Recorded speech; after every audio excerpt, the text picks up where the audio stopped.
Today I'll show you an idea of how to create a card when you have no specific supplies to do it. So I first search Google. In this case, I searched Lunar New Year, and then I go to images. And if you scroll down, you're gonna find a million ideas that could serve as inspiration.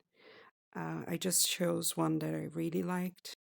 I chose the one here on the left, and these are the main elements that I used. Please pause to see them. So another place that you can look up, it's Pinterest. You will find loads of inspiration. I typed the same thing, and as you scroll down, you will see several different ideas. So for mine one, I had to go to YouTube because I have no specific dragon supplies. And I looked up dragon origami, and I chose one that I really liked. In this video, you see the ones that I watched. I watched several ones and I made different ones. This one with red and green is the one I chose if you want to do the same. And I have all my elements ready. I'll show you the beginning of my process and some of it, but while I was recording, I didn't realize that I was running out of memory space, and eventually my camera stopped recording, and I didn't know, but it was kind of right at the end when I just took down the elements.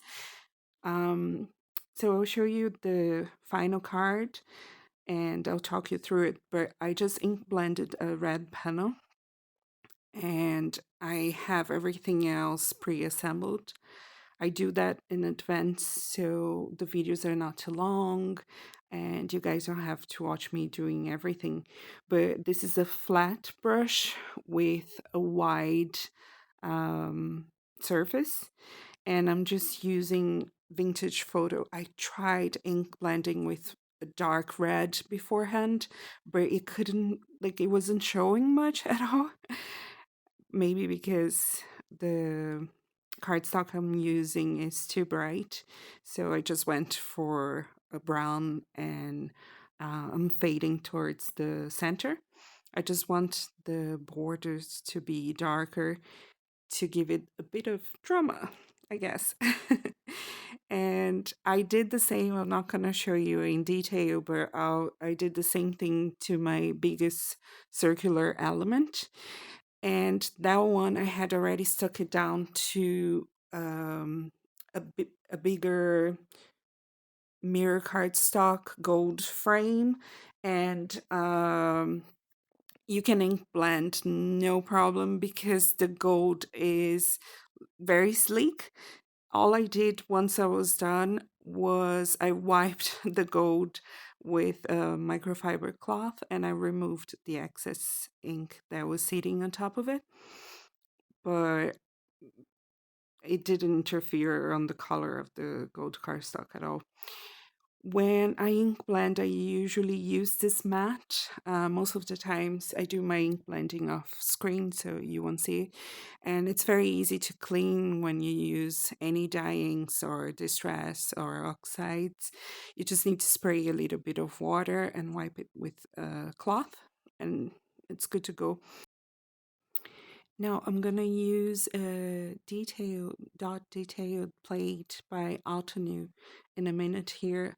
Just so you guys know, this card is actually European A6 size, which is narrower and taller than the standard US A2.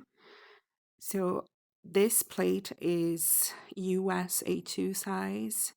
So you see there it's a bit shorter than my panel, but it's okay because I'm gonna use the circle elements on the bottom and it's gonna hide that seam. I can only do that because fortunately Altenew doesn't do like the cut lines on the side of their panels. I am so thankful for that. That really allows me to use their plates with different sizes. I love that. Very, very thankful. So I just ran it through my machine and you will see the detail on the photos, but you can't see much on the video.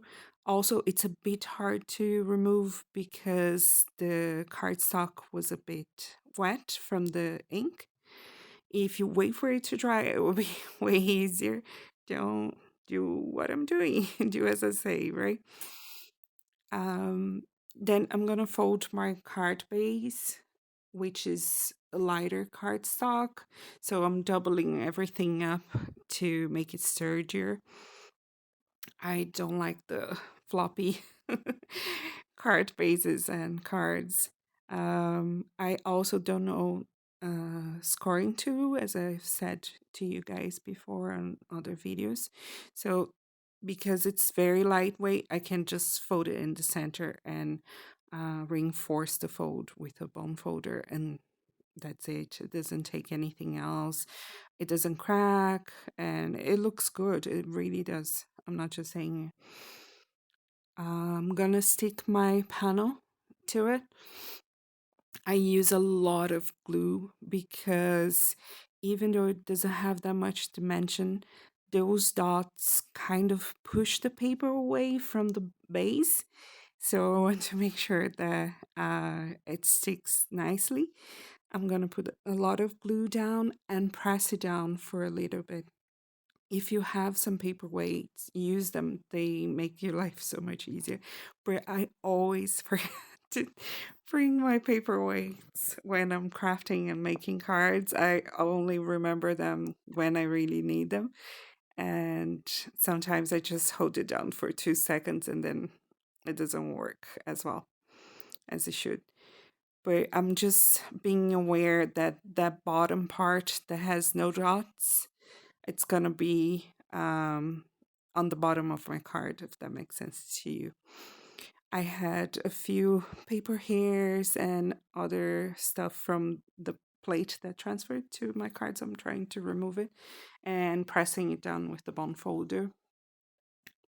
But this is all things that I edit out usually from my videos, so you guys can have a better idea of my process. So here's that bigger panel, the circular one, where I'm gonna stick my origami dragon, and the two smaller elements. I did use, you can barely see, but I did use a smaller strip of paper, very thin, kind of to link them together along the center of the panel.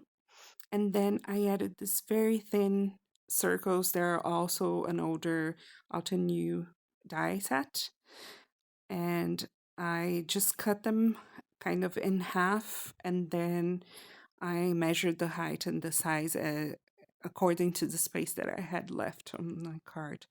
On the final pictures, you can see better and understand like that I used the space that I had left.